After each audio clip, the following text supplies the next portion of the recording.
Tema renungan untuk saudara-saudari, yakni, jangan takut mengikut Yesus, yang diambil dari kitab Injil Matius pasal yang kelima ayat 11. Begini bunyinya, "Berbahagialah kamu, jika karena aku kamu dicela dan dianiaya, dan kepadamu difitnahkan segala yang jahat." Nats ini juga terdapat di kitab Injil Lukas pasal yang ke-6 ayat 22. Isinya memang berbeda, namun maksud dan tujuannya sama dengan nats yang kita bahas ini. Penjelasan singkat. Dari dulu sampai sekarang pengikut Kristus tidak pernah luput dari hinaan, fitnahan dan celaan dari orang-orang yang tidak percaya kepada Tuhan Yesus. Bahkan pengikut Kristus juga dianiaya. Hal itu juga sudah dialami dan dirasakan oleh Yesus Kristus. Kenapa? Karena mereka hanya meyakini Allah lain, atau meyakini kekuatan sendiri, sehingga Yesus dan pengikut-pengikutnya dianggap mengganggu keyakinan mereka, atau dianggap menghalangi mereka untuk percaya kepada hal-hal duniawi. Banyak contoh yang telah terjadi di masa lalu, bahkan juga di masa kini. Seperti larangan beribadah, merusak gereja atau membom gereja, mengganggu kegiatan kebaktian, dan lain sebagainya. Jika dinilai dari segi kemanusiaan, yakni mereka berhati nurani yang baik meski tidak percaya Yesus, tentu mereka tidak akan melakukannya. Namun karena mereka tidak berhati nurani yang baik, apalagi tidak percaya Yesus, maka tentu mereka tetap akan melakukan pelarangan, pengrusakan, penindasan, penganiayaan, penghinaan, dan lain sebagainya.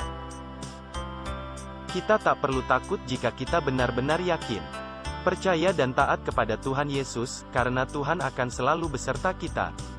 Para pengikut Kristus yang ditindas, dicela, dan difitnah akan semakin besar dan merambat, karena Tuhan tidak akan membiarkan pengikutnya tertindas dan teraniaya.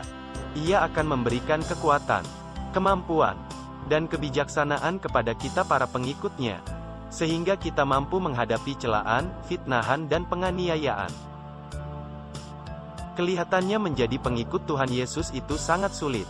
Tapi sebenarnya jika kita tulus mengikut Tuhan Yesus, maka akan mudah bagi kita untuk menghadapi berbagai macam hambatan, tantangan dan ancaman. Ingat, serangan itu tidak datang hanya dari luar saja, tapi dari dalam juga bisa datang mengganggu para pengikut Kristus yang sejati. Seperti apa itu? Banyak orang yang mengaku beragama Kristen atau Katolik atau Nasrani, tapi kelakuannya tidak tercermin sebagai pengikut Tuhan Yesus yang sejati. Kelakuan mereka bisa mempengaruhi iman para pengikut Kristus yang tidak kuat imannya. Namun bisa juga mengganggu para pengikut Kristus yang sejati dari segi lain. Seperti pelayanan gereja berkurang atau tidak merata, laporan persembahan tidak jelas, aset gereja tidak jelas atau hilang, pelayan gereja semena-mena terhadap jemaat, gereja menjadi tempat ajang berbisnis, dan lain sebagainya. Di situ juga kita harus menguatkan iman. Jangan malah ikut menjadi seperti mereka, karena tindakan mereka itu sudah termasuk merusak dan menghina pengikut Kristus, meski mereka juga pengikut Kristus. Lalu apakah kita bisa melawan mereka? Kita tidak boleh membalas kelakuan mereka. Namun, boleh-boleh saja kita membawanya ke jalur hukum. Tapi untuk kelancaran dan kebebasan kita beribadah, bukan untuk ajang balas dendam. Ingat, jangan balas dendam karena Yesus memerintahkan kita untuk mengasihi musuh kita.